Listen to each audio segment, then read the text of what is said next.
கர்த்தருடைய பரிசுத்தமான நாமம் மகிமைப்படுவதாக. ஆசீர்வாதமான ஒரு நல்ல காலை நேரத்திலேயும் அனுதின மன்னா என்கிற வேத தியானத்தினால் உங்களை சந்திப்பதில் மிகுந்த சந்தோஷம்.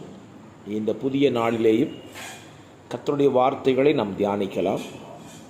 இன்றைக்கு நம்முடைய தியானத்துக்கான வேத பகுதி ஆதியாகமம் 6வது அதிகாரம். இந்த அதிகாரத்தில் 2 பகுதிகளை பார்க்க முடியும். மொத்தம் 22 வசனங்களை உள்ளடக்கின ஒரு அதிகாரம். இதில் 2 பகுதிகள் இருக்கிறது. ஒன்று, தேவனுடைய இருதயத்தில் உள்ளவைகளை தேவன் சொல்லுகிற பகுதியும், இரண்டாவது, தேவன் நோவாவை தேர்ந்தெடுத்து அவனிடத்தில் பிறப்பிக்கிற கட்டளைகளை குறித்து இந்த அதிகாரம் நமக்கு விவரிக்கிறது. முதல் பகுதியை இன்றைக்கு நாம் தியானிக்கலாம். ஆண்டவர் மனுஷனை பார்த்து ஒரு வார்த்தை சொல்லுகிறார். 3ஆம் வசனத்தில், அப்பொழுது கர்த்தர், என் ஆவி மனுஷனோடு என்றைக்கும் மனுஷனோடு போராடுவதில்லை, அவன் மாம்சம்தானே, அவன் இருக்க போகிற நாட்கள் 120 வருஷம் என்றார். மனுஷனை பார்த்து தேவன் சொன்ன ஒரு வார்த்தை, அவன் இருக்க போகிற நாட்கள் 120 வருஷம் தானே. அப்படியானால் இதற்கு முன்னாலே வாழ்ந்தவர்கள் அதற்கு அதிகமான ஆண்டுகள் வாழ்ந்திருக்கிறார்கள். காரணம், வேத புத்தகத்தில் அதிக ஆண்டுகள் வாழ்ந்த ஒரு மனுஷன்தான் மெத்துசாலா. 969 ஆண்டுகள் அவன் இந்த பூமியிலே வாழ்ந்திருப்பதாக வேதம் நமக்கு சொல்லுகிறது. ஆனால் இப்பொழுது ஆண்டவர் சொல்லுவது, தேவனுடைய வார்த்தை 120 வருஷம்தான் ஒரு மனுஷன் இனி இருக்க போகிறான் என்று குறிக்கிறார். காரணம் என்ன? மனுஷனுடைய நினைவுகள் தேவனுடைய பார்வையிலே தகாததாயிருந்ததினாலே, மனுஷன் அக்கிரமத்தின் மிகுதியில் அவன் வாழ ஆரம்பித்ததினாலே அவன் ஆயுள் நாட்களை கர்த்தர் குறைத்தார். இன்றைக்கும் ஆயுள் நாட்கள் குறைவதற்கான காரணம் என்ன? மனுஷனுடைய அக்கிரமம்தான் அவன் ஆயுள் நாட்களை குறைந்து போக பண்ணுகிறது. அக்கிரமம் பல விதத்திலே வருகிறது. ஒரு மனிதனுடைய வாழ்க்கையிலே அவன் தகாதவைகளை உட்கொள்ளுவதனால் அவன் ஆயுள் நாட்கள் குறைகிறது. தகாதவைகளை அவன் அனுபவிக்கிறதுனால் ஆயுள் நாட்கள் குறைகிறது. அதுவும் வேத புத்தகத்தை கடைபிடிக்காமல் போகிறது நிமித்தமும் ஆயுள் நாட்கள் என்ன செய்கிறது? குறைய வாய்ப்பு இருக்கிறது. ஆகவே நம்முடைய வாழ்க்கையில் ஆயுள் நாட்கள் பெருகுவதற்கு அக்கிரமம் செய்யாமல் வாழ நாம் அறிந்திருக்க வேண்டும். இந்த வேத பகுதியிலே ஆண்டவருடைய இருதயத்தை பாதித்த அக்கிரமம் என்ன? வாசிக்கிறேன். 2ஆம் வசனத்திலே, தேவகுமாரர் மனுஷகுமாரத்திகளை அதிக சௌந்தரியம் உள்ளவர்கள் என்று கண்டு அவர்களுக்குள்ளே தங்களுக்கு பெண்களை தெரிந்து கொண்டார்கள் என்று வேதம் சொல்லுகிறது. இந்த வசனத்தில் சொல்லப்பட்ட தேவகுமாரர் யார்? மனுஷகுமாரத்திகள் யார்? ஒரு கேள்வி. இதற்கு பல கருத்துகள் இருந்தாலும் என்னுடைய ஸ்தோத்திரம் தியானத்தின்படி நான் உங்களுக்கு சொல்கிறேன். சரியாக இருந்தால் ஏற்றுக்கொள்ளுங்கள். தேவகுமாரர் என்பது சேத்தின் புத்திரர். மனுஷகுமாரத்திகள் என்பது கானானின் சந்ததிகள், காயினின் சந்ததிகள். சேத் புத்திரர் ஏன் தேவகுமாரன் என்று சொல்கிறேன் என்றால், ஆதாமுடைய குமாரனாகிய சேத்து பிறந்தான். சேத்துக்கு ஒரு மகன் பிறக்கிறான். அவன் பேர் ஏனோஸ்.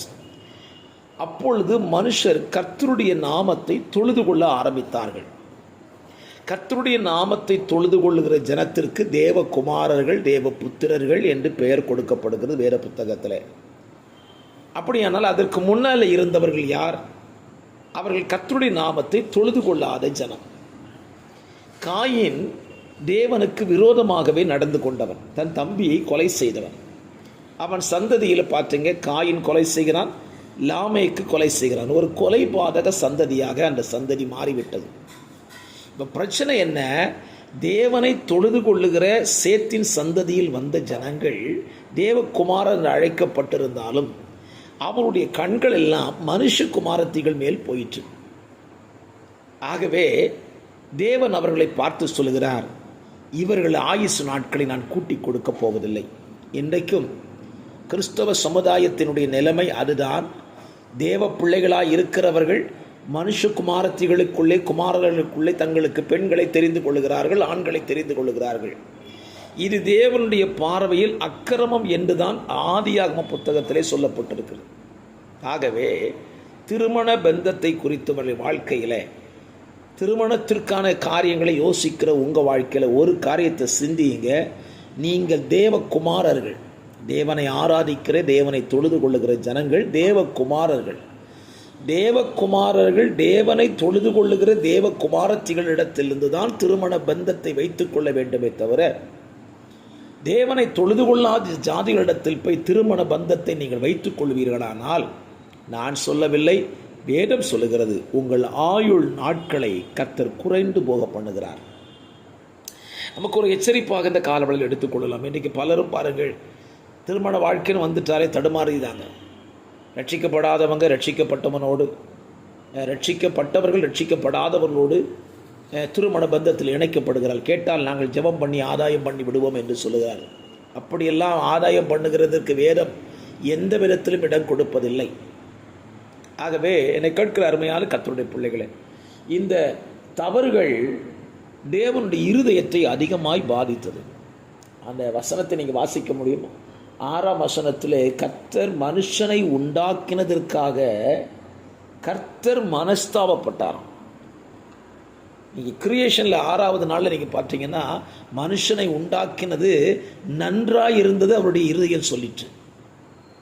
ஆனால் இங்கே 6ஆம் வசனத்தை சொல்கிறாரு, மனிதனை உண்டாக்கினது அவருக்கு மனஸ்தாபமாக இருந்ததாம். ஏன்? மனிதனுடைய நினைவுகள் நித்தமும் பொல்லாதவைகளாய் மாறி போயின. இன்றைக்கும் இந்த பூமியிலே மனுஷனை படைத்ததற்காக அவருடைய மனம் மனஸ்தாபப்படத்தான் செய்யும். அவன் நினைவுகள் பொல்லாததாகவே இருக்கிறது. என்னை கேட்கிற அருமையான கர்த்தருடைய பிள்ளைகளே, உங்களை தேவன் ரட்சித்தது நிமித்தம் சந்தோஷப்படுகிறாரா அல்லது மனஸ்தாபப்படுகிறாரா என்பதை யோசித்து பாருங்கள். ரட்சிக்கப்பட்டது நிமித்தம் உங்களை குறித்து அவர் சந்தோஷப்பட வேண்டுமானால், நீங்கள் தேவபுத்திரராக இருங்கள், தேவபுத்திரரோட ஐக்கியத்தை வைத்துக் கொள்ளுங்கள். தேவபுத்திரரோடு கூட உங்களுடைய வாழ்க்கை தொடர்புகள் இருக்குமானால் உங்களை குறித்து மனஸ்தாபப்பட மாட்டார், சந்தோஷப்பட செய்வார். ஆகவே இந்த காலவளையில் நல்ல சிந்தையோடு இந்த நாளை துவங்குங்கள். தேவனுடைய இருதயத்தை மனஸ்தாபப்படுத்தாமல், தேவனுடைய இருதயத்துக்கு சந்தோஷம் கொடுக்கிற ஒரு வாழ்க்கை வாழ கர்த்தர் உங்களுக்கு உதவி செய்வாராக. பரிசுத்த பிதாவே, இந்த தியானத்தின்படி எங்கள் வாழ்க்கையை நாங்கள் அலசி ஆராய்ந்து தேவனுக்கு பிரியமாய் நடந்து கொள்ள கர்த்தர் எங்களுக்கு உதவி செய்வீராக. வார்த்தை கேட்கும் நம்முடைய பிள்ளைகளை ஆசீர்வதியும். இயேசுவின் நாமத்தில் பிதாவே, ஆமென். ஆமென். God bless you.